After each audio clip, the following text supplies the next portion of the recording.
Students, আমি তোমাদের Rajdeep sir. এবং আজকে আমি আবার চলে এসেছি তোমাদের জন্য একটা ইম্পর্টেন্ট, খুব খুব ইম্পর্টেন্ট একটা ক্লাস নিয়ে। হিস্ট্রিপিডিয়ার পক্ষ থেকে এটি তোমাদের জন্য তৃতীয় ক্লাস। এবং আগের দুটি ক্লাসে তোমরা যথেষ্ট আমাদেরকে সাপোর্ট দিয়েছো বা আমাকে সাপোর্ট দিয়েছো, আমাদের চ্যানেলটাকে সাপোর্ট করেছো। তো আশা করি তোমাদের এই সাপোর্টটা আমরা আরো পাবো, আরো দরকার আমাদের এই তোমাদের এই সাপোর্টটা। আশা করি ভবিষ্যতেও আমরা প্রচুর তোমাদের এরকম সাপোর্ট পাবো। তো তোমরা জানো যে আমরা একটা সিরিজ শুরু করেছি, যেখানে আমরা ডাব্লিউবিসিএস এর সামনের ডাব্লিউবিসিএস এর পরীক্ষার দিকে তাকিয়ে ডাব্লিউবিসিএস এর হিস্ট্রি, কনস্টিটিউশন এবং জিওগ্রাফির যত প্রশ্ন, সেই প্রশ্নগুলোকে আমরা আলোচনা করছি। এবং প্রত্যেক বছর অনুযায়ী, অর্থাৎ আগের প্রথম ক্লাসে তোমরা দেখবে যে আমি 2000 সালের ডাব্লিউবিসিএস এর হিস্ট্রি, কনস্টিটিউশন এবং জিওগ্রাফি প্রশ্নটা আলোচনা করেছিলাম, প্রশ্নগুলো আলোচনা করেছিলাম। আজকে আমি 2001 সালের ডাব্লিউবিসিএস এর 2001 সালের প্রিলিমস এর প্রশ্নগুলো আমরা আলোচনা করব। তো এখানে শুধুমাত্র যে প্রশ্ন আলোচনা করব তাই নয়, তার সাথে সাথে কিন্তু এখানে আমরা এক্সপ্লেনেশনও দেব প্রশ্নগুলোর। আর বেশ কিছু ইম্পর্টেন্ট তথ্য কিন্তু তোমরা এই প্রশ্ন থেকে পেতে চলেছো বা এই সিরিজটা থেকে পেতে চলেছো। তাই সকলকে বলবো যে তোমরা ক্লাসটা দেখো মন দিয়ে, এবং অবশ্যই তোমরা কিন্তু খাতা কলম নিয়ে ক্লাসটা দেখো। কিছু তথ্য কিন্তু তোমাদেরকে লিখে নিতে হতে পারে, তো সকলেই একটুখানি লিখে নেবে, এবং যেই জায়গাটা তোমাদের লিখতে হবে অবশ্যই পজ করে একটুখানি লিখে নেবে। আর তোমাদের মধ্যে অনেকেই আমার কাছে জানতে চেয়েছিলে যে কিভাবে এই পিডিএফ গুলো আমরা পেতে পারি, তোমরা পেতে পারো। তো অবশ্যই তোমরা এই পিডিএফ গুলো পেতে পারো। তার জন্য তোমাদেরকে আমার একটা নাম্বার, অর্থাৎ 9831394273, 9831394273, এই নাম্বারটায় তোমরা আমার সাথে যোগাযোগ করে নিতে পারো, এবং তোমাদেরকে আমি হোয়াটসঅ্যাপে এই পিডিএফ গুলোকে প্রোভাইড করে দিতে পারবো। তো চলো আজকের ক্লাসটা আমরা শুরু করি। খুব ইম্পর্টেন্ট ক্লাস হতে চলেছে, এবং মন দিয়ে সকলে কিন্তু ক্লাসটা করবে। সকলে মন দিয়ে ক্লাসটা করবে এবং একটা প্রশ্ন বাদ দেবে না। চলো,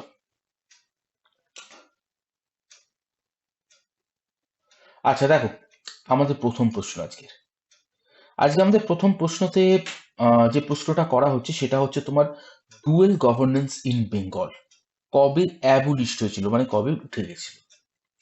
ডুয়েল গভর্নেন্স বা দ্বৈত শাসন সম্পর্কে তোমাদের কম বেশি সকলেরই আইডিয়া আছে।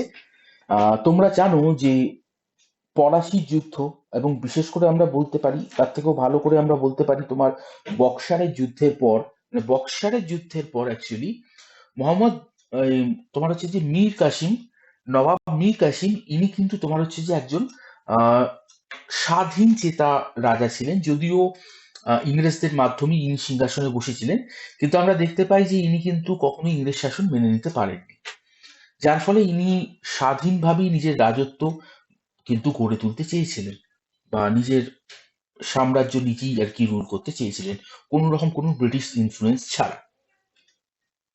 তো যার জন্য আমরা দেখতে পাচ্ছি যে ইংরেজদের সাথে তার বিরোধ বাধে, এবং 1764 খ্রিস্টাব্দে আমরা দেখতে পাই যে ব্রিটিশরা তোমার হচ্ছে যে বক্সারের যুদ্ধতে মীর কাসিমকে পরাজিত করে, এবং এই যুদ্ধের ফলস্বরূপ আমরা দেখতে পাই, যেহেতু মীর কাসিমকে তোমার হচ্ছে যে মুঘল সম্রাট শাহ আলম এবং মুঘল সম্রাট শাহ আলম টু এবং হচ্ছে তোমার আওয়াধের নবাব এনারা আর কি সাহায্য করেছিলেন।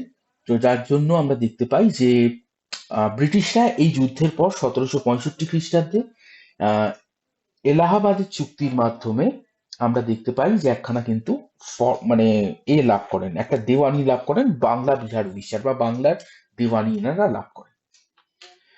তো এরপরে আমরা যেটা দেখতে পাই যে তোমার রবার্ট ক্লাইভ 1765 খ্রিস্টাব্দ থেকে ডুয়েল সিস্টেম বা দ্বৈত শাসন চাল প্রচলন করছে, যেখানে আমরা দেখতে পাই যে নবাব, পরবর্তী মুই কাসিমের পরবর্তী নবাব যারা ছিলেন, প্রত্যেকেই তোমার হচ্ছে যে পাপেট রুলার বা পুতুল রাজা হিসাবে ছিলেন। আহ ব্রিটিশদের পুতুল নবাব হিসাবে তারা ছিলেন, কিন্তু তাদেরকে আর কি তোমার হচ্ছে যে নবাব হিসাবে সামনে রাখলেও বা সিংহাসনে বসিয়ে রাখলেও পুরোপুরিভাবে অ্যাডমিনিস্ট্রেশনটা কিন্তু সেই সময় পরিচালনা করতেন হচ্ছে English British east India company. তো সেই কারণে এই সময়টাকে আমরা বলবো হচ্ছে ডুয়েল গভর্নমেন্ট অফ বেঙ্গল। এটা চালু হয়েছিল হচ্ছে 1765 খ্রিস্টাব্দে, এবং যিনি চালু করেছিলেন তিনি হচ্ছেন তোমার Robert Clive. Governor of Bengal Robert Clive, বা গভর্নর রবার্ট ক্লাইভ। তো আমরা যেটা দেখতে পাই যে এই ডুয়েল সিস্টেমটা বা এই ডুয়েল গভর্নেন্সটা পরবর্তীকালে তুলে দেন হচ্ছেন তোমার লর্ড ওয়ারেন হেস্টিংস।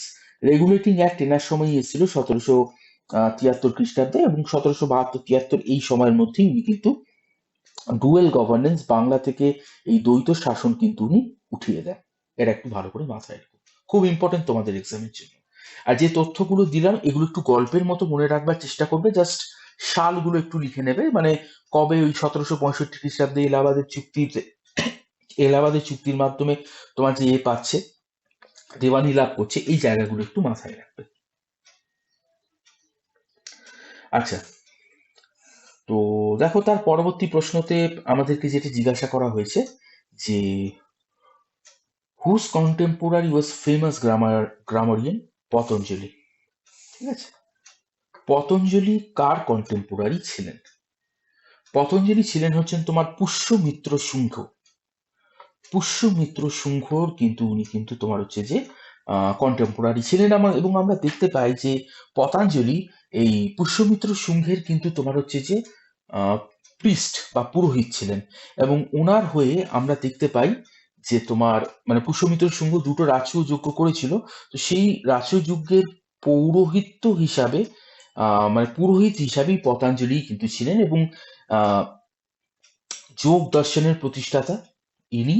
এবং এছাড়াও আমরা দেখতে পাই মহাভাষ্য নামক একটি বইও কিন্তু ইনি লিখেছিলেন। মাথায় রাখবে এই জায়গাগুলো। এবং পুষ্যমিত্র শুঙ্গ হচ্ছে মৌর্য ডাইনেস্টির পরেই যারা আর কি সিংহাসনে বসে, মানে শুঙ্গ ডাইনেস্টির প্রথম রুলার ছিলেন এই পুষ্যমিত্র শুঙ্গ। ইনি মৌর্য ডাইনেস্টির শেষ রুলার বৃহদ্রথকে হত্যা করে কিন্তু সিংহাসনে এসেছিলেন। মাথায় রাখবে।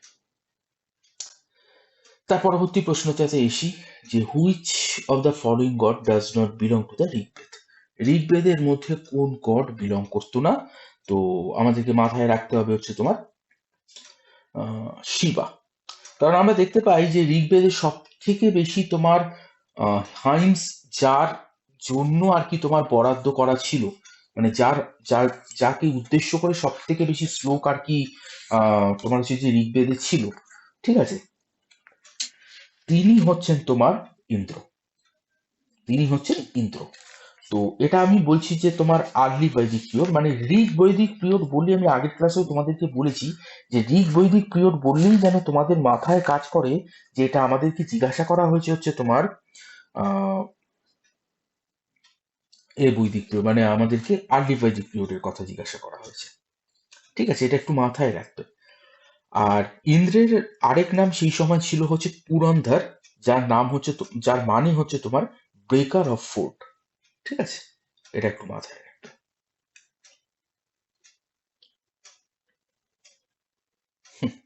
চলো দেখো তো, east India company set up its first factory in the south at, এটার অ্যান্সার হবে হচ্ছে তোমার মুশালিপট্টনম। দেখো এখানে তোমাদেরকে আমি একটা কথা আমি বলে রাখি যে মুশালিপট্টনম ইস্ট ইন্ডিয়া কোম্পানির বলতে পারো যে তোমার প্রথম ফ্যাক্টরি, আমরা এক কথায় বলতে পারি প্রথম ফ্যাক্টরি ছিল। এবার তোমাদের মাথায় এসে গেছে যে স্যার কিরম ভাবে আপনি এটা বলছেন, আমরা তো জানি যে সুরাট, একদমই ঠিক জানো যে সুরাট, সুরাট হচ্ছে ইস্ট ইন্ডিয়া কোম্পানির ফার্স্ট পার্মানেন্ট ফ্যাক্টরি। ঠিক আছে, ফার্স্ট পার্মানেন্ট ফ্যাক্টরি। এবং এইটা মুসলিপট্টনম ছিল হচ্ছে তোমার ইস্ট ইন্ডিয়া কোম্পানি বলতে পারি আমরা প্রথম ফ্যাক্টরি। ঠিক আছে, ইস্ট ইন্ডিয়া কোম্পানি প্রথম ফ্যাক্টরি, এবং এইটি ছিল হচ্ছে প্রথম মানে টেম্পোরারি ফ্যাক্টরি, এটাকে আমরা বলতে পারি মুসলিপট্টনম। তো দেখো আমি তোমাদেরকে এখানে একটা বলে দিই যে সাউথ ইন্ডিয়াতে ইস্ট ইন্ডিয়া কোম্পানির প্রথম ফ্যাক্টরি ছিল হচ্ছে তোমার মুসলিপট্টনম। ওয়েস্ট ইন্ডিয়াতে ইস্ট ইন্ডিয়া কোম্পানির প্রথম ফ্যাক্টরি ছিল হচ্ছে তোমার সুরাট। তারপরে হচ্ছে তোমার ইস্ট ইন্ডিয়াতে 1632 খ্রিস্টাব্দে আমরা দেখতে পাই যে একখানা তোমার তৈরি করা হচ্ছে, মানে একখানা ফ্যাক্টরি আর কি গঠন করা হচ্ছে, সেটা ছিল হচ্ছে তোমার হরিহরপুর, বালাসোর, উড়িষ্যার বালাসোরের হরিহরপুরে। 1632 খ্রিস্টাব্দে এটা ছিল হচ্ছে ইস্ট ইন্ডিয়া কোম্পানির ইস্ট ইন্ডিয়ান ফার্স্ট ফ্যাক্টরি।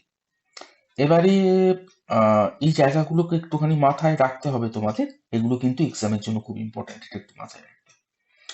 আর বাংলার ভেতরে মানে বাংলায় কোম্পানি নিজের আর কি প্রথম ফ্যাক্টরি গঠন করেছিলেন হচ্ছে হুগলিতে।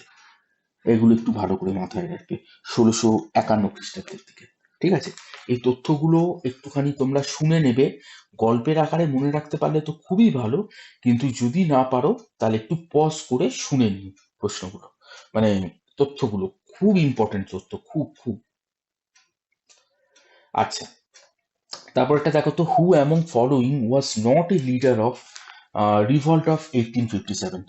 1857-এর একজন ছিলেন নাকি, মানে একজন লিডার কি ছিলেন না? তাহলে সেই হিসাবে আমাদের অ্যান্সার হবে হচ্ছে তোমার মানসিং। ঠিক আছে, মানসিং। মানসিং তোমরা সকলেই জানো যে আকবরের উনি আর কি কোর্টে ছিলেন এবং উনি আকবরের সেনাপতি বলতে পারি আমরা, বা অনেক যুদ্ধ পরিচালনা উনি করেছেন মানসিং আকবরের হয়ে। ঠিক আছে, এছাড়াও নানা সাহেব, ঠিক আছে, রানী লক্ষ্মীবাই, কনভার সিং অফ জগদীশপুর, এনারা প্রত্যেকেই কিন্তু তোমার হচ্ছে যে ছিলেন। ঠিক আছে, এই কনভার সিং অফ জগদীশপুরকে এনাকে হচ্ছে তোমার লায়ন অফ বিহার বলা হতো, তো এটা মাথায় রাখবে এই জায়গা।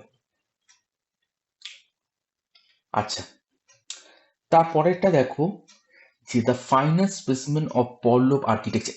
মারাত্মক ইম্পর্টেন্ট প্রশ্ন এটা, বহুবার ডাব্লিউবিসিএস এর ক্ষেত্রে এই প্রশ্নটা কিন্তু বহুবার এসে গেছে। আর পল্লব ডাইনেস্টির আর্কিটেকচার নিয়ে যদি তোমাদের কোনো ক্লাসের প্রয়োজন হয় তাহলে কিন্তু অবশ্যই আমাকে কিন্তু জানিও। ঠিক আছে, আমি একটা লিস্ট তোমাদেরকে করিয়ে দেবো, বা একটা লিস্ট তোমাদেরকে পড়িয়ে দেবো। আশা করি তোমাদের এই সাউথ ইন্ডিয়ান যে এই যে আর্কিটেকচার গুলো আছে এগুলো নিয়ে তোমাদের কোনো প্রবলেম থাকবে না। তোমরা যদি কমেন্টে আমাকে জানাও, আমি অবশ্যই এটা নিয়ে আমি একটা ক্লাস দেবো। চলো, এটার অ্যান্সার হবে হচ্ছে রক কাট রথ টেম্পল অ্যাট মহাবলীপুরম। খুব ইম্পর্টেন্ট, মাথায় রাখবে এটা। আচ্ছা, who among the Turkish who made first attack on India. তো ফার্স্ট তুর্কিশ ইনভেশন কোন সময় হচ্ছে? তো দেখো আমাদের অ্যান্সার হবে হচ্ছে তোমার মাহমুদ গজনবি। হ্যাঁ, বা মেহমুদ গজনবি, এখানে বানানটা ভুল আছে, মেহমুদ গজনবি। তো মেহমুদ গজনবি আমরা দেখতে পাই হাজার থেকে, মানে হাজার এডি থেকে, ঠিক আছে, হাজার খ্রিস্টাব্দ থেকে, তোমার সুবিধার জন্য বলে দিই, হাজার খ্রিস্টাব্দ থেকে 1027-এর মধ্যে উনি কিন্তু তোমার হচ্ছে যে ভারতবর্ষতে প্রায় 17 বারের মতো আক্রমণ চালান। তার মধ্যে সব থেকে ভয়াবহ আক্রমণ যেটা ছিল, সব থেকে ভয়ানক তুর্কিশ আক্রমণ যেটা ভারতবর্ষের উপর ছিল, সেটা ছিল হচ্ছে 1025-26-এ উনি যখন সোমনাথ টেম্পলে আক্রমণ করেন। এবং এই সময় আমরা দেখতে পাই সোমনাথ টেম্পল কিন্তু পুরোপুরি ভাবে এক প্রকারে ডিস্ট্রয় হয়ে যায়। ঠিক আছে, এটা একটুখানি মাথায় রাখবে। এবং আরেকটা জিনিস বলে দিই যে এই সময় ওই গুজরাটে বা ওই অঞ্চলের রাজা ছিলেন হচ্ছেন তোমার ভীমা ওয়ান। ঠিক আছে, ভীমা ওয়ান, এটা একটু মাথায় রাখবে। 1998 থেকে 30 পর্যন্ত উনি আর কি 1998 থেকে 1030 পর্যন্ত উনি মানে এতে ছিলেন, সিংহাসনে ছিলেন। এবং ওনার টাইটেল যেটা ছিল বা উনি যে নামে পরিচিত ছিলেন, বুথ সিকার। ঠিক আছে, আচ্ছা, এই জায়গাগুলো একটু মাথায় রাখবে, এগুলো কিন্তু তোমাদের এক্সামের জন্য ইম্পর্টেন্ট, বারবার তোমাদের কিন্তু পরীক্ষায় কিন্তু এগুলো কিন্তু এসেছে। এবং গজনবি ডাইনেস্টির মানে ছিলেন, রুলার ছিলেন। এবং একটা জিনিস বলে এখানে আরেকজনের নাম দেখতে পাচ্ছ, সুবক্তজিন। এই সুবক্তজিন ইনি কিন্তু ছিলেন হচ্ছে তোমার এই মেহমুদ গজনবির উনি কিন্তু পিতা ছিলেন। ঠিক আছে, উনিও ভারতবর্ষতে আক্রমণ চালিয়েছিলেন এবং পক্ষান্তরে আমরা বলতে পারি মানে সফল হয়েছিল হচ্ছে গজনবিটা, এই কারণে আমরা ফার্স্ট অ্যাটাক বলতে পারি ইন্ডিয়াতে। কিন্তু সুবক্তজিনও উনিও চেষ্টা করেছিলেন ভারতবর্ষতে আক্রমণ করার, কিন্তু সেটা সফল হয়নি। আচ্ছা, তার পরবর্তী প্রশ্নতে এসো, লোধি সুলতান অফ দিল্লি ওয়ার। মাথায় রাখবে, এটা খুব ভালো প্রশ্ন, আফগান। ঠিক আছে? তো আমাদেরকে এই জিনিসটা মাথায় রাখতে হবে যে first Afghan dynasty of India, তাহলে আমাদের বলতে হবে হচ্ছে Lodi dynasty. Second Afghan dynasty of India, তাহলে আমাদের বলতে হবে সুর ডাইনেস্টি। ঠিক আছে? এবং first Afghan ruler Bahlul Lodi. মাথায় রাখবে এই জায়গাগুলো।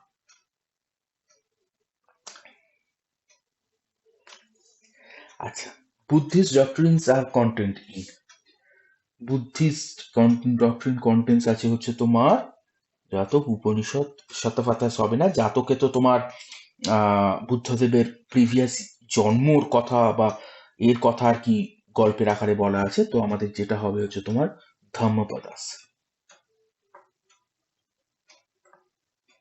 এই এই এই জায়গাগুলো একটু মাথায় রাখবে, হ্যাঁ। অনেক ছেলে মেয়ে কিন্তু জাতক করে দিয়ে আসে, আমি দেখেছি, আমি কেন বলে দিচ্ছি। তারপরে দেখো, the greatest scholar of medical science during Gupta age.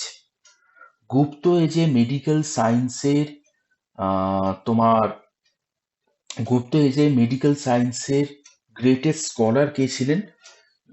আমাদের অ্যান্সার হবে হচ্ছে তোমার চরক। এনার বই হচ্ছে চরক সংহিতা। ঠিক আছে? এনার বই হচ্ছে চরক সংহিতা। খুব ইম্পর্টেন্ট এই জায়গাগুলো, একটু মাথায় রাখবার চেষ্টা করবে তোমরা। তোমাদের এক্সামের জন্য কিন্তু খুব ইম্পর্টেন্ট, তোমাদের এক্সামের জন্য কিন্তু খুব ইম্পর্টেন্ট, এগুলো একটু মাথায় রাখবার কিন্তু চেষ্টা করবে।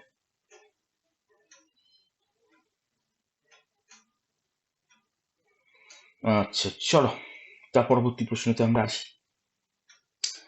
Chalukya establish their empire in. চালুক্যরা নিজেদের এম্পায়ার কোথায় গড়ে তুলেছিল? তোমরা জানো যে এটা দক্ষিণ ভারতের একটা ডাইনেস্টি। তো এরা নিজেদের কোথায় আর কি গড়ে তুলেছিল? তো আমাদের এখানে অ্যান্সার হবে হচ্ছে তোমার ডেকান, মানে দাক্ষিণাত্য। আমরা কিন্তু ফার সাউথ করব না। ফার সাউথ হলে এখানে আমাদের অ্যান্সার হবে হচ্ছে তোমার চোল, চোল, চের, পাণ্ড্য, পল্লব। এরা কিন্তু ফার সাউথে নিজেদের সাম্রাজ্য স্থাপন করেছিল, কিন্তু চালুক্যরা ডেকান, দাক্ষিণাত্য। ঠিক আছে? এই দুটোর মধ্যে কিন্তু পার্থক্যটা সকলে একটু বুঝে নেবে। ডেকান বা দাক্ষিণাত্য, ফার সাউথ মানে হচ্ছে ইন্ডিয়ার একদম একদম সাউথের দিকের অঞ্চলগুলোকে বোঝাচ্ছে। দাক্ষিণাত্য বলতে তোমার মহারাষ্ট্রের নিচের দিককার অঞ্চলগুলো, এই অঞ্চলগুলোকে বোঝাচ্ছে, মাথায় রাখবে। আর ফার সাউথ মানে একদম দক্ষিণ, ডেকান।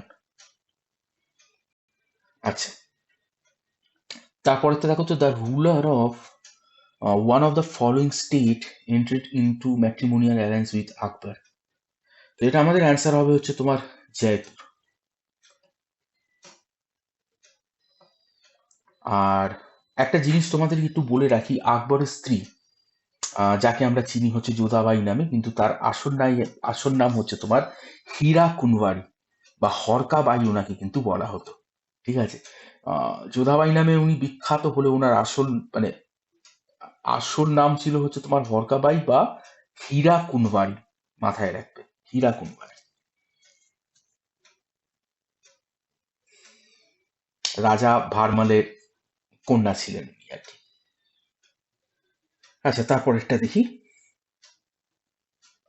যে East India Government Act, which was meant to remove the defects of the regulating act passed in আমাদের এটা অ্যান্সার হবে হচ্ছে তোমার 1784। ঠিক আছে? 1784 পিটস ইন্ডিয়া গভর্নমেন্ট অ্যাক্ট 1784, এটা একটু মাথায় রাখবে। এবারের এক্সামের জন্য কিন্তু এই প্রশ্নটা খুব ইম্পর্টেন্ট। ঠিক আছে? সকলে একটু ভালো করে কিন্তু দেখে যাবে।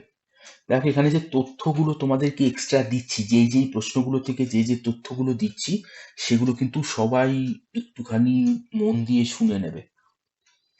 ভিডিওটা পারলে তোমরা এই স্পেসিফিক জায়গাগুলো একটুখানি 2-3 বার শুনে নেবে, দেখবে যে তোমাদের কিন্তু মাথায় থেকে যাবে। তারপরে দেখো, the most important source of information for the municipal administration of city of Pataliputra in Mauryan empire is.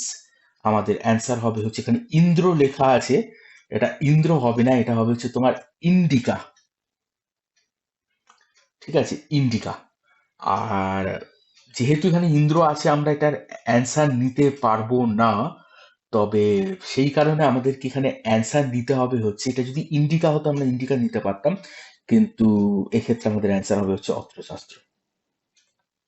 ঠিক আছে, এখানে মিউনিসিপাল অ্যাডমিনিস্ট্রেশন সম্পর্কে বলা আছে পাটলিপুত্রে, যেখানে তোমার হচ্ছে যে ছটা মানে মানে ছটা বোর্ডে আর কি বিভক্ত ছিল মিউনিসিপাল অ্যাডমিনিস্ট্রেশন, এবং প্রত্যেকটা বোর্ডে 5 জন করে মেম্বার ছিল, অর্থাৎ টোটাল 30 মেম্বার ছিল।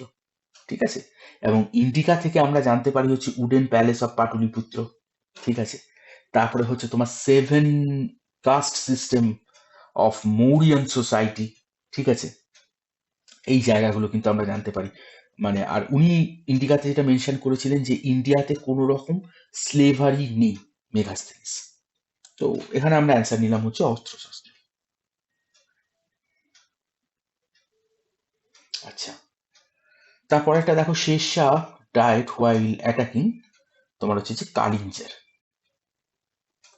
কালিঞ্জারের রাজার সাথে ওনার যখন যুদ্ধ হচ্ছে, ইনি বুলদেলখান্ডের রাজা ছিলেন, বুলদেলখান্ডকেই আর কি আক্রমণ করেছিলেন। তো বুলদেলখান্ডের রাজার সাথে উনি যখন কালিঞ্জারে ওনার যখন যুদ্ধ হচ্ছে, সেই সময় আমরা দেখতে পাই 1545 খ্রিস্টাব্দের ঘটনা। একটা কামান ঠিক করতে গিয়ে বা কামানের করতে গিয়ে উনি কিন্তু কামান বাস্ট করে, মানে ভুলবশত ফায়ারিং হয়ে গেছিল, তো সেখানে কিন্তু উনি কিন্তু মারা যান। 22শে মে এই ঘটনাটা ঘটেছিল। আর বুলদেলখান্ডের রাজা কিরাত সিং এর সঙ্গে ওনার কালিঞ্জার নামক জায়গাতে যুদ্ধ হচ্ছিল, এবং এই যুদ্ধতে উনি সিরিয়াসলি উন্ডেড হন, এবং তার কিছুদিনের মধ্যেই 22শে মে 1545 খ্রিস্টাব্দে শের শাহ সুরির কিন্তু মৃত্যু হয়। ইনি কিন্তু সুর ডাইনেস্টির ফাউন্ডার ছিলেন, যাকে আমরা বললাম second Afghan dynasty of India.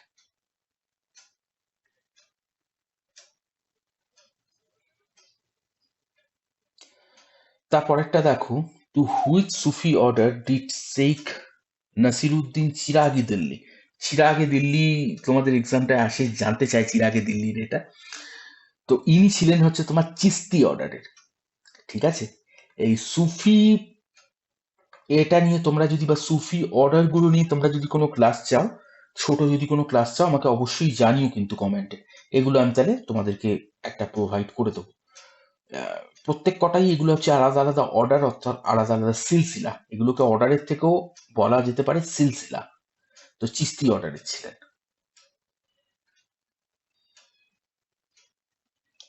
দাঁড়াও একটু,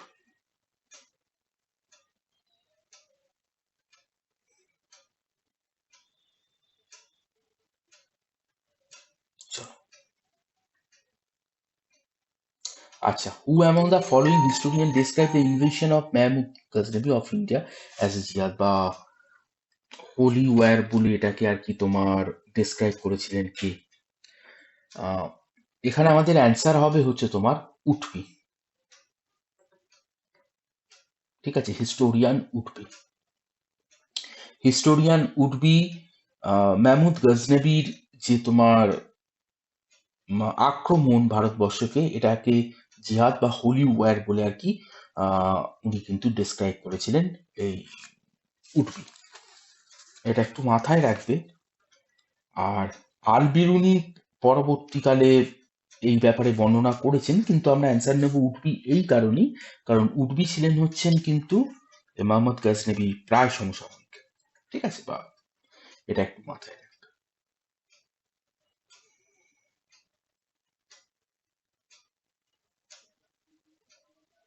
what did the six means মানে মিন বাই মিসেল? তো এটা আমাদের অ্যান্সার হবে হচ্ছে এ পলিটিক্যাল ইউনিট। খুব ইম্পর্টেন্ট প্রশ্ন এটা, এ পলিটিক্যাল ইউনিট। ঠিক আছে, এটা একটু মাথায় রাখবে।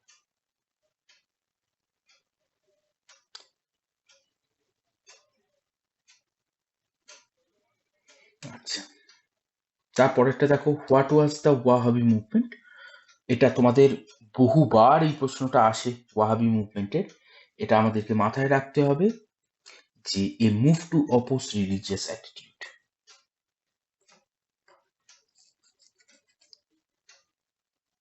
এটা আমাদের অ্যান্সার হবে।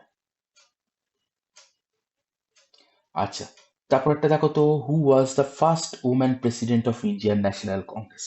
এখানে একটা খুব ভালো জিনিস আমি তোমাদেরকে শিখিয়ে দিচ্ছি, সকলে একটু মাথায় রাখবে। এর অ্যান্সার হবে হচ্ছে তোমার অ্যানি বেসান্ত।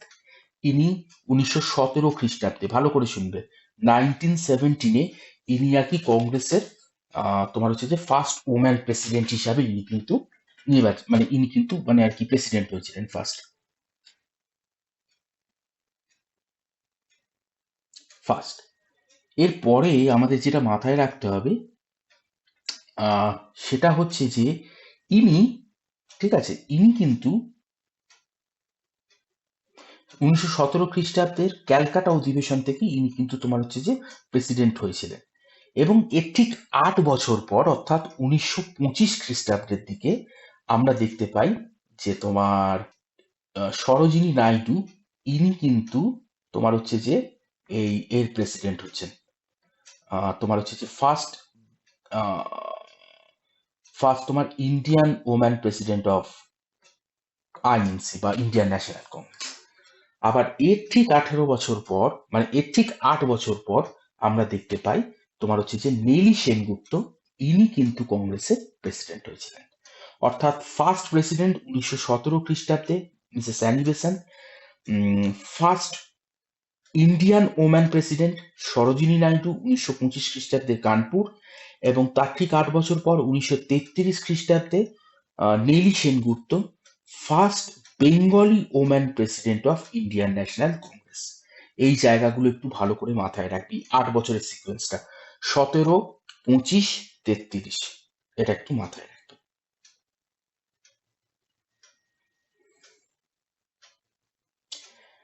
তারপর একটা দেখো,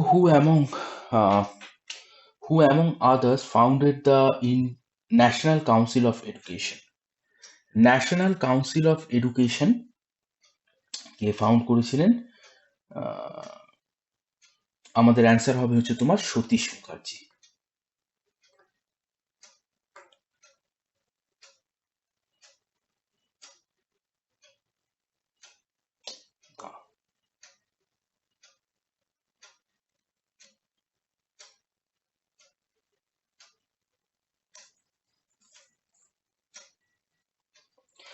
আচ্ছা, তারপরে প্রশ্নটা দেখো, who raise the national flag in তোমার হচ্ছে যে নাগাল্যান্ড?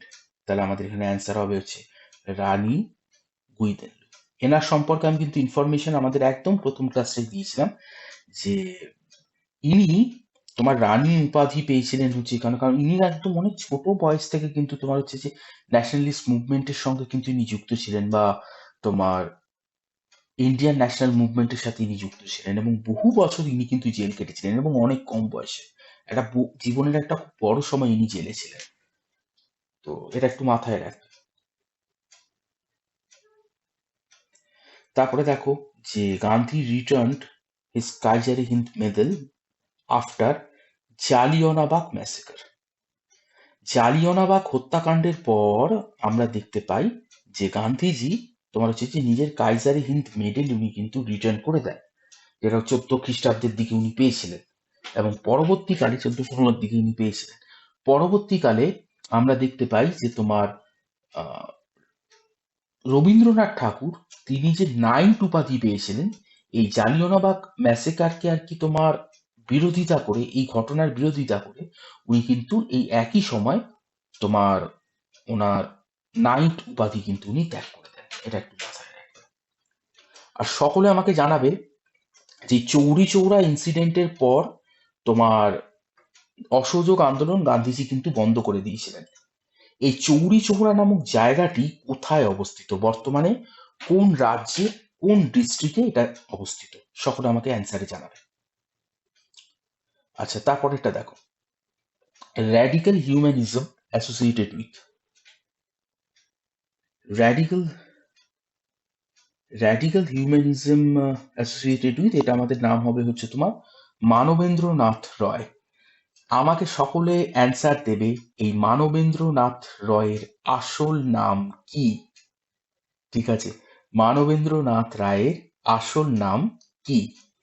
এছাড়াও আমাকে অ্যান্সার দেবে, বিপিনচন্দ্র পালের একখানা নিউজ পেপার ছিল, যেই নিউজ পেপারটার এডিটর ছিলেন অরবিন্দ ঘোষ, সেই নিউজ পেপারটার নাম আমাকে বলবে।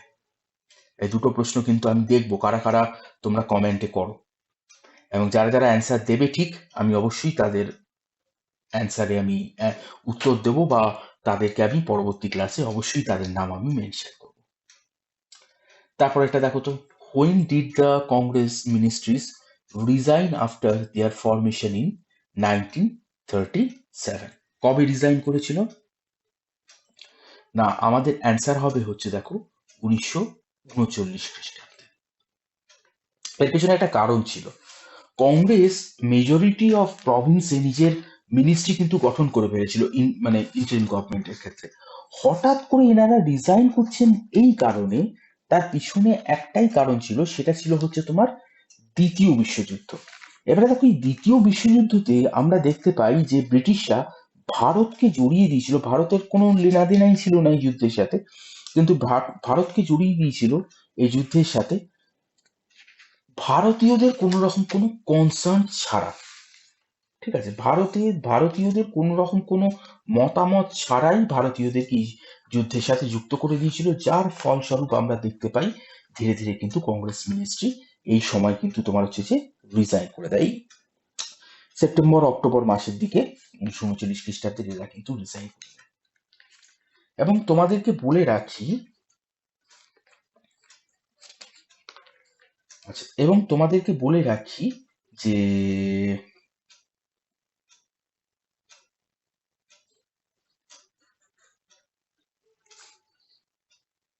আচ্ছা, এই একটুখানি বলে রাখি, 22শে ডিসেম্বর, একটু বলে রাখি, 1939 খ্রিস্টাব্দের 22শে ডিসেম্বর আমরা দেখি যে এই দিনটাকে মুসলিম লীগ আর কি তোমার হচ্ছে যে দ্য ডে অফ ডেলিভারেন্স, ঠিক আছে, বা মুক্তির দিবস হিসাবে এটাকে পালন করে। কারণ এই সময় কংগ্রেস মন্ত্রিসভা পুরোপুরিভাবে রিজাইন করে দেয়, এবং এই কংগ্রেস মন্ত্রিসভা বা কংগ্রেস মিনিস্ট্রির তোমার টাইম পিরিয়ড ছিল হচ্ছে 28 মাস। 28 মাস এরা কিন্তু মিনিস্ট্রি পদ রেখেছিলেন ইন্টারিম গভর্নমেন্টের ক্ষেত্রে, এটা একটু মাথায় রাখবে। এবং এই সময়টাকে তোমার হচ্ছে যে ডে অফ ডেলিভারেন্স, মুক্তির দিবস হিসাবে ঘোষণা করেছিল বা বর্ণনা করেছিল হচ্ছে তোমার মুসলিম লীগ। এটা একটু মাথায় রাখবে। তারপর একটা দেখো, who describe the British rule in India as un-British? এটা তোমরা প্রত্যেকে পারবে, দাদাভাই নরজি। দাদাভাই নরজির প্রভার্টি অ্যান্ড আনব্রিটিশ রুল, এটা তোমরা সকলে জানো। দাদাভাই নরজি ছিলেন হচ্ছে কংগ্রেসের ফার্স্ট পার্সি প্রেসিডেন্ট, এটাও তোমরা সকলে আশা করি পারবে। ফার্স্ট এমপি ছিলেন উনি, মানে ফার্স্ট এমপি, মানে ফার্স্ট ভারতীয় এমপি, মানে কংগ্রেসের প্রেসিডেন্ট হয়েছিলেন ফার্স্ট ভারতীয় এমপি, যিনি কিন্তু মানে ফার্স্ট কংগ্রেসের প্রেসিডেন্ট তিনি ছিলেন, যিনি কিন্তু তোমার হচ্ছে যে ব্রিটিশ পার্লামেন্টের এমপিও কিন্তু হয়েছিলেন, মেম্বার অফ ব্রিটিশ পার্লামেন্টও হয়েছিলেন। ফিন্সবেরি সেন্ট্রাল এই কনস্টিটিউয়েন্সি থেকে ইনি আর কি জিতেছিলেন। কোন পার্টির হয়ে ইনি এমপি হয়েছিলেন, ব্রিটিশ পার্লামেন্টের এমপি হয়েছিলেন, কোন পার্টির হয়ে? এটা আমাকে একটু অ্যান্সারে কিন্তু সকলে জানাবে, সকলে আমাকে অ্যান্সারে জানাবে, ঠিক আছে? আচ্ছা, আর আরেকটা জিনিস যেটা, সেটা হচ্ছে যে এনার আরেকখানা তোমার পার্সি ভাষায় ইনি একখানা এ চালাতেন, একটা নিউজ পেপার আর কি এডিট করতেন, সেটা ছিল হচ্ছে তোমার রাস্ট ক্রাফটার। এটাও একটু ভালো করে মাথায় রাখবে, Rast Goftar. Which journal specially champion the cause of indigo cultivation? তো এটার অ্যান্সার হবে হচ্ছে তোমার হিন্দু প্যাট্রিয়ট। আমাকে বলবে হিন্দু প্যাট্রিয়টের এডিটারের নাম, সকলে কমেন্টে জানাবে হিন্দু প্যাট্রিয়টের এডিটারের নাম একটু জানাবে, এটা এক্সামে আসে আমাদের, সকলে জানাবে। তারপরে দেখো, in which year was All India Kisan Sabha founded? এই প্রশ্নটা তোমাদের খুব আসে। অল ইন্ডিয়া কিষাণ সভার সাথে মানে তোমার কৃষক প্রজা পার্টি ফজলুল হকের, ওটা কিন্তু গুলিয়ে ফেলবে না। অল ইন্ডিয়া কিষাণ পার্টি আমরা দেখতে পাই যে তোমার 1936 খ্রিস্টাব্দে এটা কিন্তু মানে ফাউন্ড হয়েছিল, অল ইন্ডিয়া কিষাণ সভা আর কি, এটা ফাউন্ড হয়েছিল। আর এটা ফাউন্ড যিনি করেছিলেন স্বামী সহজানন্দ সরস্বতী, যাকে আমরা কৃষক প্রাণ, যার এপিথেট একটা ছিল হচ্ছে কৃষক প্রাণ। ঠিক আছে, কৃষক প্রাণ স্বামী সহজানন্দ সরস্বতী, মাথায় রাখবে, 1936 খ্রিস্টাব্দে। কে মানে কাকে মাদার অফ ইন্ডিয়ান রেভলিউশন বলা হয়? ভিকাজি রুস্তম খাঁ। 1907 খ্রিস্টাব্দের দিকে, 6-7 খ্রিস্টাব্দের দিকে আমরা দেখি জার্মানিতে কিন্তু উনি প্রথম ভারতের পতাকা কিন্তু আনফোল্ড করেছিলেন, ভিকাজি রুস্তম কামা বা মাদাম কামা। আমাকে একটা জিনিস বলবে, এই অরুণা আসফ আলী, এনাকে কোন আন্দোলনের হিরোইন বলা হয়? অরুণা আসফ আলীকে কোন আন্দোলনের হিরোইন বলা হয়? আমি বলে দিচ্ছি তোমাদের, ওনাকে আর কি তোমার হচ্ছে যে কুইট ইন্ডিয়া মুভমেন্টের heroine of Quit India movement বলা হয়, মানে heroine of Quit India movement বলা হয় এই অরুণা আসফ আলীকে। আর মাতঙ্গিনী হাজরা তোমরা সকলেই জানো যে ইনি কিন্তু তোমার হচ্ছে যে গান্ধী বুড়ি নামে বিখ্যাত ছিলেন। আর তোমার Sarojini Naidu, first Indian woman president of INC, মাথায় রাখবে। আচ্ছা, তারপরেরটা দেখো, যে হু ফাউন্ডেড অভিনব ভারত? তোমার হচ্ছে যে বিডি সাভারকর। এটা আমাদের এক্সামে বহুবার এসছে এবং আসবেও পরবর্তীকালে। ঠিক আছে, এই জায়গাটা ভালো করে মাথায় রাখবে। বিসিএস এর কিছু ইম্পর্টেন্ট প্রশ্ন থাকে বা কিছু থাকে যেগুলো বিসিএস বারবার দিতে পছন্দ করে, তার মধ্যে কিন্তু এই অভিনব ভারত এটা কিন্তু important. The organization funded by Surendranath Banerjee, Anandamohan Bose before the birth of Indian national Congress, Indian Association, 1876 খ্রিস্টাব্দের অ্যালবার্ট হলে যেটার প্রতিষ্ঠা হচ্ছে। তোমাদের মধ্যে অনেকেই ঠিকঠাক অ্যান্সার আগের দিনকে দিয়েছিলে। অ্যালবার্ট হলের বর্তমান নাম হচ্ছে, বর্তমানে আমরা যে নামে চিনি সেটা হচ্ছে তোমার কফি হাউস। ঠিক আছে, মাথায় রাখবে।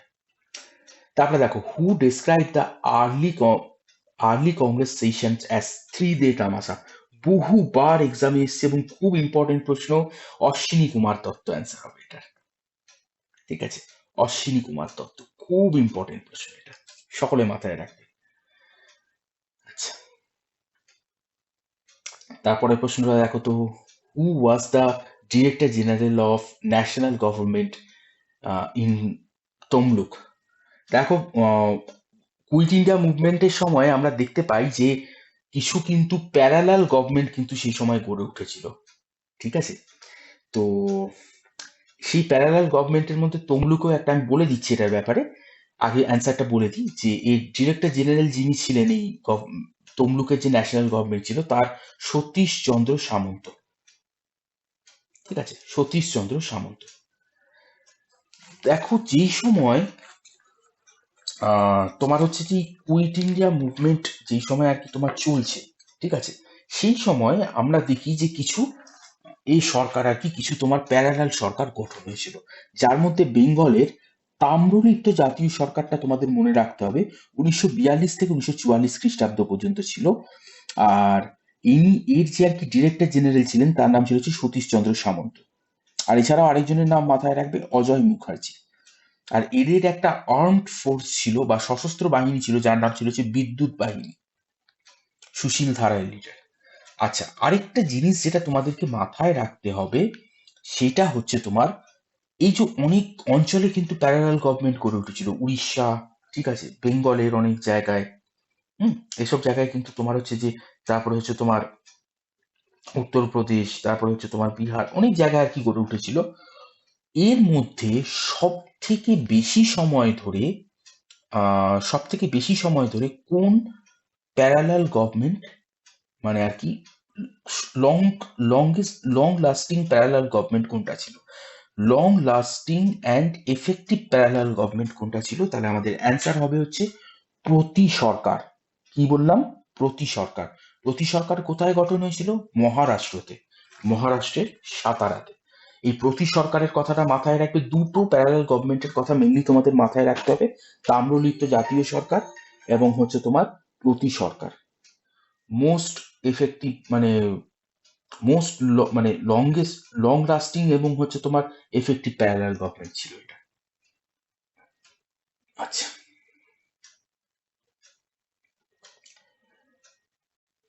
if to love my country is a crime, I am a criminal.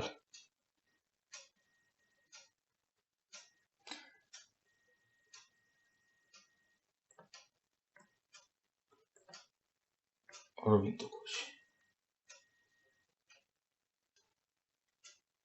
এখানে একটা জিনিস তোমাদেরকে বলে রাখি, যে কথাটি বলেছিলেন হচ্ছে অরবিন্দ ঘোষ, কিন্তু কথাটি যার মাধ্যমে আর কি এসছিল, যিনি আর কি কথাটি আরো ভালো কথায় বলতে গেলে হচ্ছে যার মাধ্যমে কথাটি আর কি এসেছিল, তিনি ছিলেন কিন্তু সি আর দাস। ঠিক আছে, অরবিন্দ ঘোষ এই কথাটি প্রথম বলেছিলেন।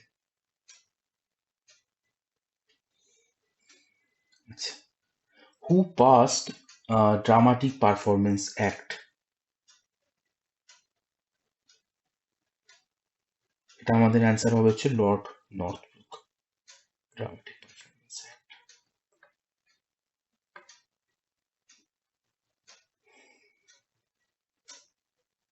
তারপরে প্রশ্নটা দেখো, যে নীলদর্পণ নাটকটি আহ কি তোমার হচ্ছে যে ইংলিশে ট্রান্সলেট করেছিলেন? না, নাম হবে হচ্ছে তোমার মধুসূদন দত্ত। এবং একটা জিনিস একটুখানি এখানে মাথায় রাখবে, যে দীনবন্ধু মিত্র নীলদর্পণ নাটকটি লিখেছিলেন এবং এনার আসল নাম ছিল হচ্ছে গান্ধর্ব নারায়ণ মিত্র। ঠিক আছে, এর আসল নাম ছিল হচ্ছে গান্ধর্ব নারায়ণ মিত্র।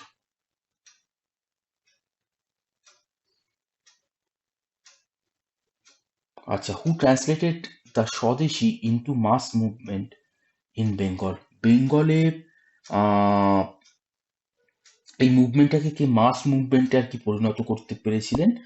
তার নাম হবে হচ্ছে তোমার বিপিন চন্দ্র পাল।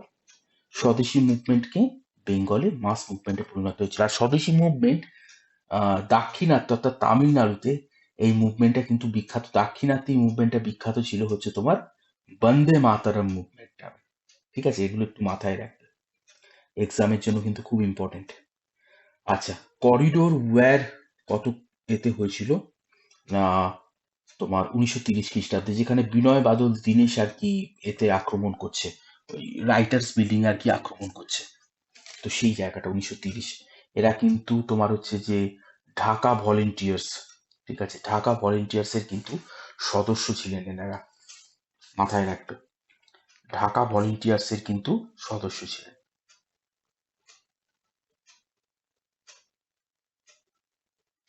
এই ঢাকা ভলেন্টিয়ার্স বলছি, সরি, ঢাকাতে এটাই হয়েছিল বেঙ্গল ভলেন্টিয়ার্স।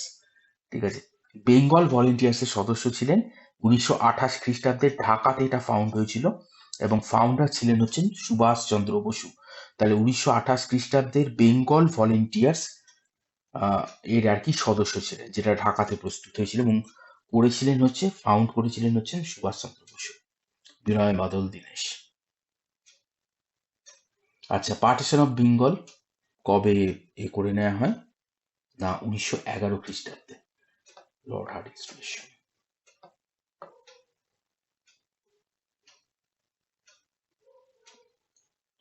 আচ্ছা, হু described the Cripps proposal as a post-dated check on a crashing bank? তো এটা কে বলেছিলেন? না, গান্ধীজি বলেছিলেন ক্রিপস মিশনকে। খুব ফেল হয়েছিল। এবং একটা জিনিস মাথায় রাখবে, ক্রিপস মিশন ছিল কিন্তু ওয়ান ম্যান ডেলিগেশন এবং স্ট্যাফোর্ড ক্রিপসি আর কি এর মেম্বার ছিলেন, বা স্ট্যাফোর্ড ক্রিপসি ছিলেন। আর ক্যাবিনেট মিশনের সাথে ক্রিপস মিশন তোমরা গুলিয়ে ফেলবে না।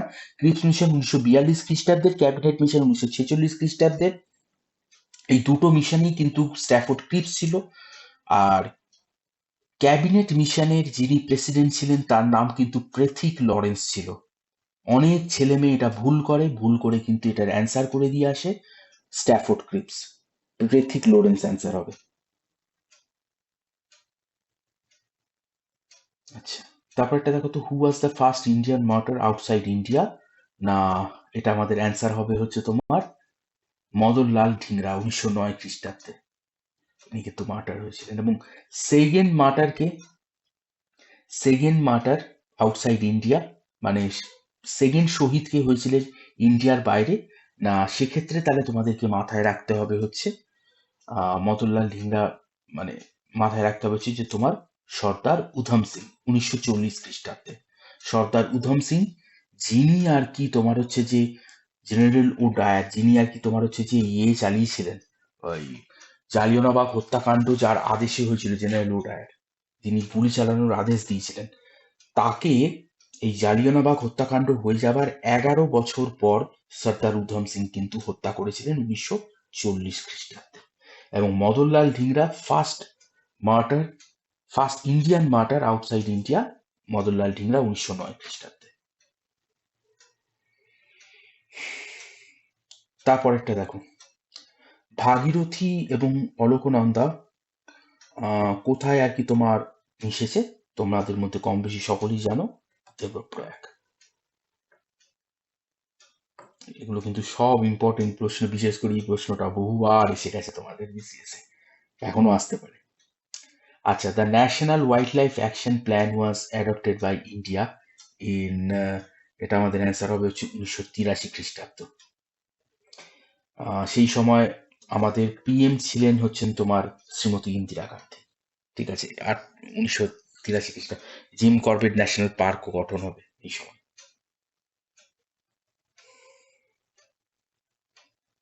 আচ্ছা, there is no local time at, খুব ভালো প্রশ্ন। যেখানে নিজস্ব মানে যেখানে কোনো লোকাল টাইম নেই, সেটার অ্যান্সার হবে হচ্ছে তোমার নর্থ পোল এবং সাউথ পোল। নর্থ পোল এবং সাউথ পোলে কিন্তু কোনো লোকাল টাইম নেই। ঠিক আছে, এটা একটু মাথায় রাখবে। আর ইন্টারন্যাশনাল ডেড লাইন, যেটা আমরা জানি হচ্ছে 180 ডিগ্রি, 180 ডিগ্রি দ্রাঘিমাংশ, তো 180 ডিগ্রি লঙ্গিটিউডের এই ইন্টারন্যাশনাল ডেট লাইনে আমরা যদি পশ্চিম দিকে পূর্বের দিকে আসি, অর্থাৎ ধরো ইন্টারন্যাশনাল ডেট লাইন তো তোমার হিসেব মতো তোমার ওই জাপান আর আমেরিকার মাঝখানে পড়ছে, আমরা ধরো আমেরিকা থেকে জাপানে আসছি, তাহলে মাথায় রাখবে যে আমরা একটা দিন গেইন করব।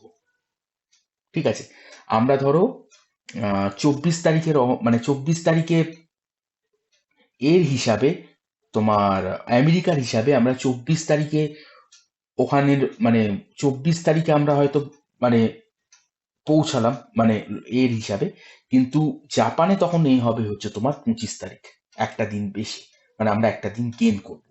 আর যদি আমরা পূর্ব দিক থেকে পশ্চিম দিকের দিকে চলে যাই, তাহলে কিন্তু সেই ক্ষেত্রে আমরা একটা দিন লস করব। অর্থাৎ 25 তারিখে যদি 25 তারিখে যদি আমরা জাপান থেকে বেরোম, 25 তারিখে দেখা গেল যে আমরা ইন্টারন্যাশনাল ডেট লাইন এগোচ্ছি, সঙ্গে সঙ্গে কিন্তু আমরা একদিন লস করব, অর্থাৎ আমেরিকায় তখন 24 তারিখ। এটা একটু মাথায় রাখবে।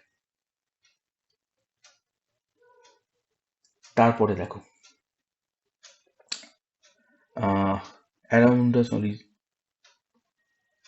solstice twilight lasts for the sunset to sunrise in high latitude. ঠিক আছে, হাই ল্যাটিটিউড। আচ্ছা, এই প্রশ্নগুলো একটু ভালো করে মাথায় রাখবে। The leading copper producer is, Madhya Pradesh. সব থেকে বেশি কপার প্রডিউসার যেখানে, Madhya Pradesh.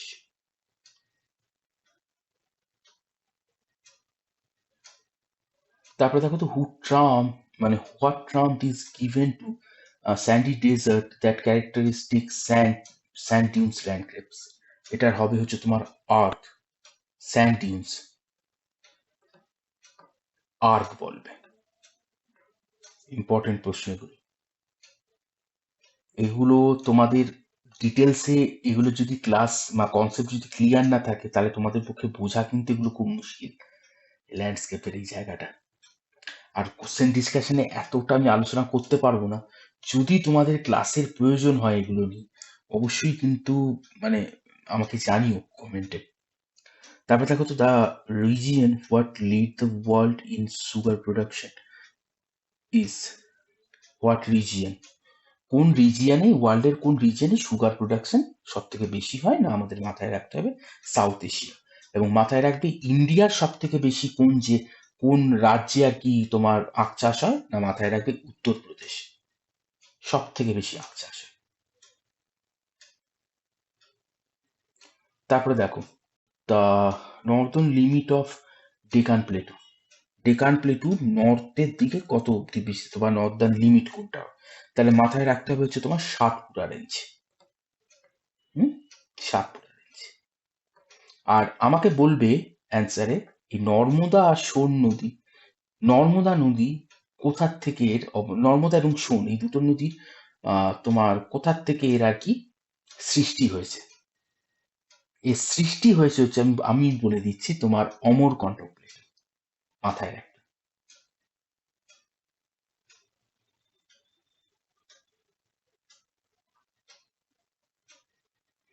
The state which leads in the area under the tank irrigation, না মাথায় রাখবে তামিলনাড়ু অ্যান্সার হবে। তামিলনাড়ুতে ট্যাঙ্ক ইরিগেশন কিন্তু বেশি হয়, এরিয়ার হিসাবে সব থেকে বেশি। আচ্ছা, the state with the maximum length of road, সব থেকে বেশি রোড কোথায়, তা মাথায় রাখবে মহারাষ্ট্র। মহারাষ্ট্রতে সব থেকে বেশি রোড আছে, ম্যাক্সিমাম লেন্থ অফ রোড মাথায় রাখবে। দ্য ইরোশন অফ সয়েল, তারপরে প্রশ্নটায় আসি, the erosion of soil by wind can be best controlled by না অ্যাফরেস্ট্রেশন।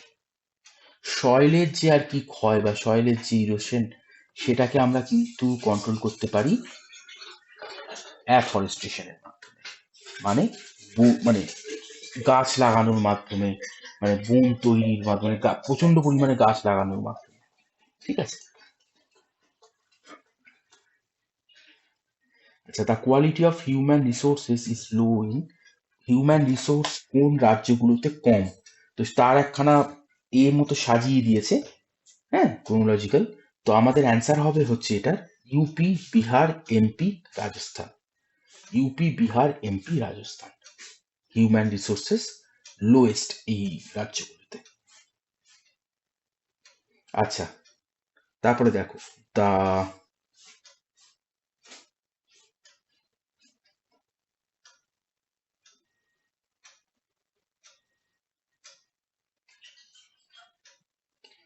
আচ্ছা, এটার অ্যান্সার হবে in India the place where gold, copper, iron ore and coal are found are in order.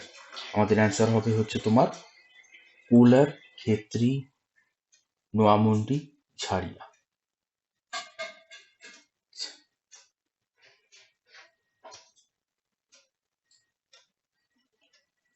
Electric locomotive are manufactured at, কম বেশি তোমরা সকলেই জানো, চিত্তরঞ্জনে।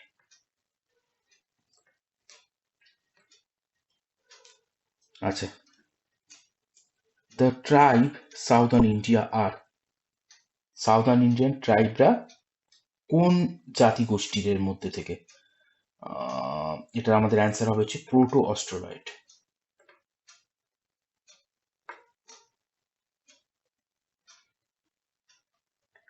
তারপরেরটা দেখো যে in which state of India is the valley of flower, না আমাদের মাথায় রাখতে হবে উত্তরাখণ্ড, ভ্যালি অফ ফ্লাওয়ার। যারা যারা কেউ যদি উত্তরাখণ্ডে ঘুরতে যাও এই জায়গাটা অবশ্যই দেখো, খুব সুন্দর জায়গা, অসাধারণ জায়গা এটা। আচ্ছা, তারপরে দেখো the earths magnetic field has reversed itself many times.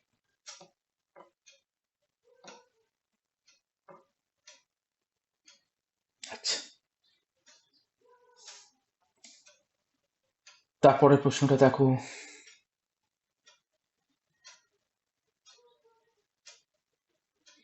the establishment of গ্রাম সভা becomes mandatory by, গ্রাম সভা গঠনে ম্যান্ডেটরি করা হয় হচ্ছে তোমার এই 73rd অ্যামেন্ডমেন্ট অ্যাক্ট 1992 খ্রিস্টাব্দের মাধ্যমে। সেই সময় কিন্তু আমরা দেখতে পাই যে পঞ্চায়েতি রাজ সিস্টেমও কিন্তু তোমার হচ্ছে যে কনস্টিটিউশনাল স্ট্যাটাস পেয়েছে। পঞ্চায়েতি রাজ সিস্টেম আমাদের কনস্টিটিউশনের ক্ষেত্রে প্রচন্ড ইম্পর্টেন্ট। প্রত্যেকটা এক্সামের ক্ষেত্রে এখান থেকে কিন্তু প্রশ্ন আসে, বিশেষ করে এই আমাদের ডাব্লিউবিপিএসসির ক্ষেত্রে তো প্রচুর প্রশ্ন আসে। তো এইগুলো একটু ভালো করে মাথায় রেখে সকলে। আচ্ছা,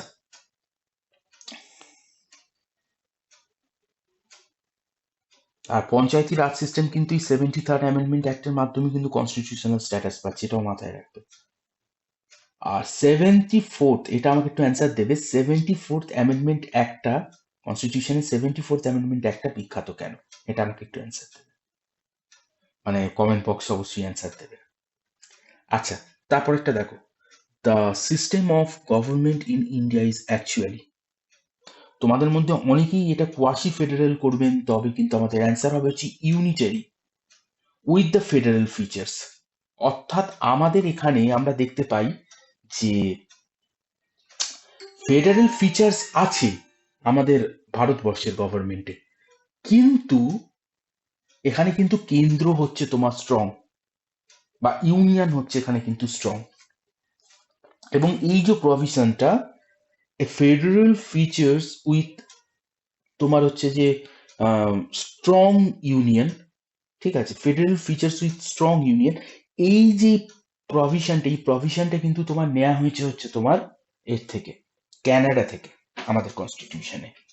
ঠিক আছে, এই জায়গাগুলো একটু মাথায় রাখবে, আমাদের এক্সামের জন্য কিন্তু খুব ইম্পর্টেন্ট এই জায়গাটা, ইউনিটারি উইথ ফেডারেল ফিচার। তোমাদের মধ্যে অনেকে এটার হয়তো অ্যান্সার করবে কোয়াসি ফেডারেল, তবে মাথায় রেখো এটা ইউনিটারি উইথ ফেডারেল ফিচার্স, এটা কিন্তু আসল ব্যাখ্যা বা সব থেকে উপযুক্ত ব্যাখ্যা আমরা বলতে পারি। By which amendment of the Indian Constitution were fundamental duty citizen inserted? Fundamental Duty 42nd Amendment Act. Fundamental duty, fundamental duties এর মধ্যে আমাদের যে 11তম ফান্ডামেন্টাল ডিউটিসটা আছে, ওটা সব থেকে ইম্পর্টেন্ট, মাথায় রাখবে, সব থেকে ইম্পর্টেন্ট। এবং এই ফান্ডামেন্টাল ডিউটিজের যে প্রভিশনটা, এটা নেওয়া হয়েছিল হচ্ছে তোমার ইউএসএসআর থেকে, মানে সোভিয়েত রাশিয়া থেকে। ঠিক আছে, শরণ সিং কমিটি এর সাথে যুক্ত, এবং শ্রীমতী ইন্দিরা গান্ধী, ইনি কিন্তু তোমার হচ্ছে যে সেই সময় প্রাইম মিনিস্টার ছিলেন, যেই সময় আর কি এটাকে মানে ফান্ডামেন্টাল ডিউটিসকে আর কি, ফান্ডামেন্টাল ডিউটিস আর কি কনস্টিটিউশনাল স্ট্যাটাস পাচ্ছে। তারপরে দেখো, by which amendment act constitution, by which amendment of the constitution was the minimum age of voters lowered 21 থেকে 18, 21 থেকে কমিয়ে এটাকে 18 করা হয় 61তম অ্যামেন্ডমেন্ট অ্যাক্টের মাধ্যমে, 61তম অ্যামেন্ডমেন্ট অ্যাক্টের মাধ্যমে।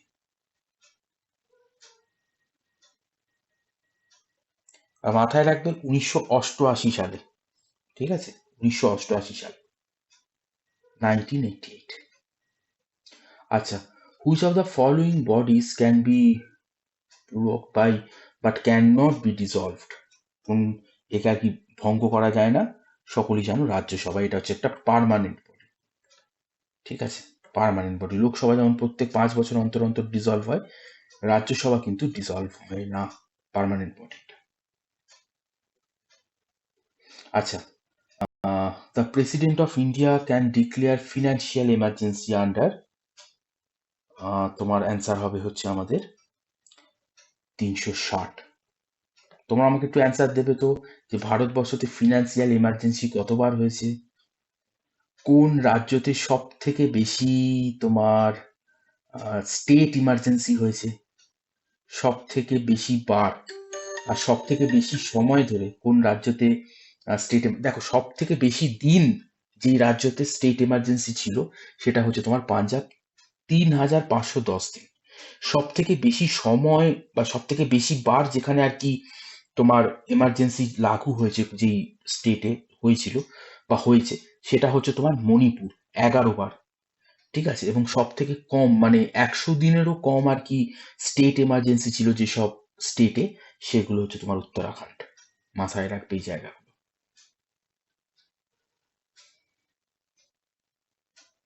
তাহলে দিনের হিসাবে সব থেকে বেশি ইমার্জেন্সি ছিল হচ্ছে তোমার এতে পাঞ্জাবে, এবং ট্রামের হিসাবে সব থেকে বেশি ছিল হচ্ছে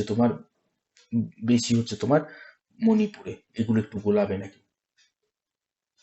আচ্ছা, the election commission functions under, একদম নো অথরিটি, কোনো অথরিটিকে কন্ট্রোল করে না ইলেকশন কমিশনকে, নাহলে তো বায়াসড হয়ে যাবে। ইলেকশন কমিশন কিন্তু কারুর দ্বারা প্রভাবিত নয়। আচ্ছা, তারপরে দেখো যে which of the following words has been incorporated into the preamble to the constitution of India by the 42nd amendment act. কোন দুটো ওয়ার্ডকে আর কি তোমার করা হয়েছিল, মানে টোটাল 3টে ওয়ার্ড ছিল, এখানে 2টো ওয়ার্ডের কথা বলা হয়েছে। সোশ্যালিস্ট সেকুলার, আমি তোমাদের 3টে ওয়ার্ড বলে দিই। 42nd অ্যামেন্ডমেন্ট অ্যাক্টের মাধ্যমে 1976-এ 3টে ওয়ার্ড আর কি ইনসার্ট করা হয় আমাদের কনস্টিটিউশনে: socialist, secular, integrity. Socialist, secular, integrity, ঠিক আছে, এই 3টে ওয়ার্ডকে কিন্তু করা হয় 46। এবং একটা জিনিস মাথায় রাখবে, আমাদের প্রিহাম্বেল এই একবারই কিন্তু সংশোধন হয়েছে, এরপরে কিন্তু আর কখনো প্রিহাম্বেলকে সংশোধন করা হয়নি, একবারই প্রিহাম্বেল সংশোধিত হয়েছে, এটা একটু মাথায় রাখবে। তারপরে দেখো, the concept of welfare of state is included in the constitution of India. আমাদের এটা অ্যান্সার হবে হচ্ছে DPSP, directive principle of state policy, বা নির্দেশাত্মকমূলক নীতি, ঠিক আছে, নির্দেশাত্মকমূলক নীতি, খুব ইম্পর্টেন্ট এটা। এটার প্রিন্সিপাল গুলো Gandhian policy, liberal approach, social approach, এই 3টে ভাগে ভাগ করা যায় এই প্রিন্সিপাল গুলোকে। আয়ারল্যান্ড থেকে এই কনসেপ্টটা নেওয়া হয়েছে, আয়ারল্যান্ডের কনস্টিটিউশন থেকে ডিপিএসপি নেওয়া হয়েছে, ডিপিএসপি কনসেপ্টটা নেওয়া হয়েছে আমাদের কনস্টিটিউশনে, অ্যাডপ্ট করা হয়েছে। তারপরে দেখো তো, what is the duration of an election body of panchayati raj? 5 বছর। কোনো কারণে যদি আমরা দেখি যে 5 বছর হওয়ার আগে এই পঞ্চায়েতি রাজ সিস্টেমে মানে এই বডি আর কি তোমার হচ্ছে যে ডিসলভ হয়ে যায় কোনো কারণে, তাহলে 6 মাসের মধ্যে কিন্তু আবার ইলেকশনের ব্যবস্থা করতে হয়, এটা একটু মাথায় রাখবে।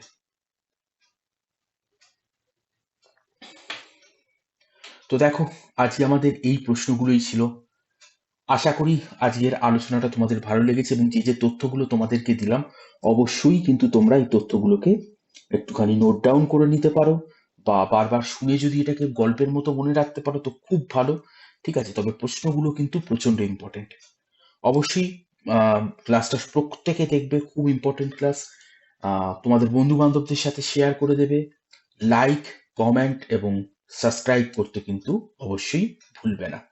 যারা যারা এখনো পর্যন্ত সাবস্ক্রাইব করোনি অবশ্যই সাবস্ক্রাইব করে নেবে এবং সকলের সাথে ছড়িয়ে দেবে। আজকের ক্লাস আমরা এতদূর অবধি রাখছি। পরবর্তী ক্লাসে আমরা আরেকটা খুব খুব খুব গুরুত্বপূর্ণ ক্লাস নিয়ে আসবো। ততক্ষণের জন্য সকলের কাছ থেকে আমি বিদায় নিচ্ছি। Signing off, Rajdeep Chatterjee. ভালো থেকো সকলে, খুব ভালো থেকো, আর অবশ্যই পড়াশোনার মধ্যে থেকো।